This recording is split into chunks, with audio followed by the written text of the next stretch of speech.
Ce sont des multinationales qui arrivent à avoir un budget vraiment fort et à nous imposer une politique.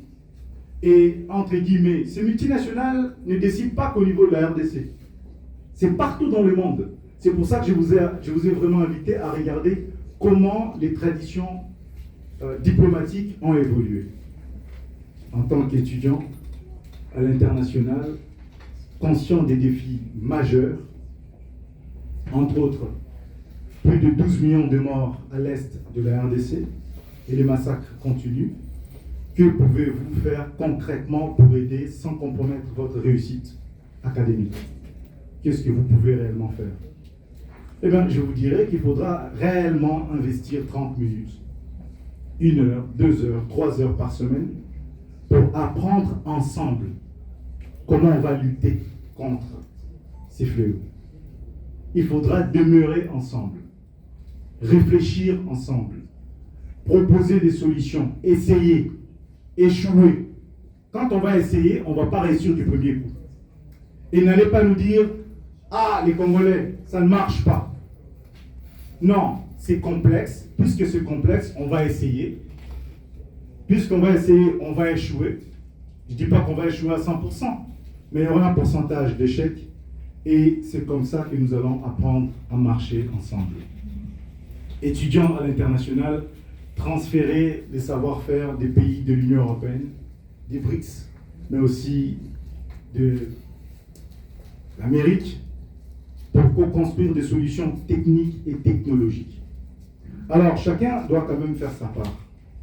Les juristes doivent travailler sur les normes, sur la normalisation, la réglementation. Les ingénieurs, les techniciens, penser aux solutions technologiques pour accompagner nos propositions de solutions. En conclusion, ce que je pourrais dire, c'est vraiment ce qui nous unit là, c'est des biens communs que nous avons, ou des biens que nous avons en commun. Alors, qu'est-ce que nous avons en commun? Pas seulement parce que je peux avoir un visage qui vous est familier, parce que je ressemble peut-être à un frère, à un cousin, mais au-delà de ça, le pays, la terre, les terres que nous avons en commun. Au-delà de ça, des espaces communs. Au-delà de ça, des ressources numériques, puisqu'on a des données numériques que nous partageons en commun. On parle du bien commun numérique, mais aussi des écosystèmes au sens large. Je ne sais pas si vous avez eu la même expérience que moi, mais parfois vous regardez les documentaires, on montre vraiment nos forêts. Et quand vous regardez la gestion des écosystèmes, qui gère? Comment? Ah, là, vous n'avez pas envie de répondre parce que vous connaissez bien la réponse. Forêt, étrangers. Toujours. Et donc, comment nous nous organisons? Est-ce qu'on peut vraiment s'asseoir ensemble 30 minutes, 1 heure, 2 heures par semaine en visioconférence, réfléchir sur l'empowerment des jeunes, mais aussi l'empowerment des femmes? Puisque là aussi, c'est une catégorie qui souffre beaucoup. Notre pays souffre aussi parce que c'est multiscalaire les problèmes. Donc on a les politiques d'une part, on a déjà dit ils prennent 90%. Soyons gentils, on va appliquer la loi de Pareto modérée. Ils ne prennent que 80%. Donc maintenant les 20% qui restent, on regarde les proches politiques. Et il reste moins de 10% pour la population. Et c'est ça qui tue notre économie. Donc vous, les futurs leaders du pays, les futurs dirigeants, les cadres dirigeants, apprenez à tisser des vraies relations avec l'étranger. Et aussi, arrêtez, il faut au pouvoir, de nous traiter comme des subalternes. La diaspora n'est pas remplie de subalternes. Et vous devriez acclamer ça quand même. Nous ne sommes pas des subalternes. Nous sommes des personnes motivées. Nous travaillons pour la plupart ici gratuitement pour notre pays, à penser ce pays. Et c'est par solidarité. C'est par l'intelligence émotionnelle. En cette journée mondiale de l'Afrique, pensons la RDC comme poumon de l'Afrique, mais pas que poumon des ressources minières. Vous aimez ça souvent. Mais comme poumon des ressources humaines. Je suis arrivé là par amour Et pas par amour pour des carrés miniers. Mais je suis arrivé là parce que j'ai envie de vous rencontrer.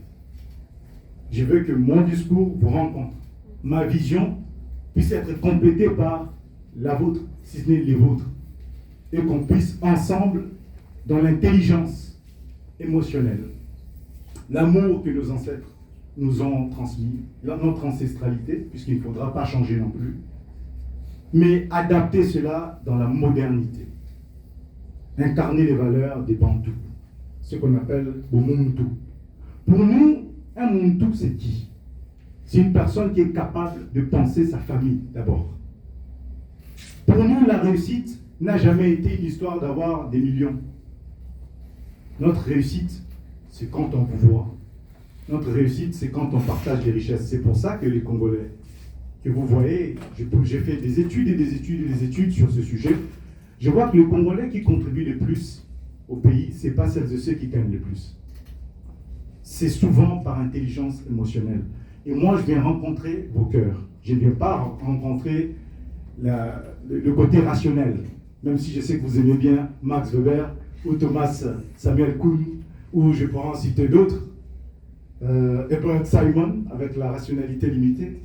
Je sais que je pourrais citer énormément, mais l'intelligence émotionnelle, ça va vous permettre de porter les familles. Et les premières à avoir cette intelligence, ce sont les femmes, ce sont les mamans, ce sont les jeunes femmes qui sont là, et il faudra réellement leur donner cet empowerment. Mesdames et messieurs, mes chers compatriotes, mes frères, mes sœurs, je vous remercie.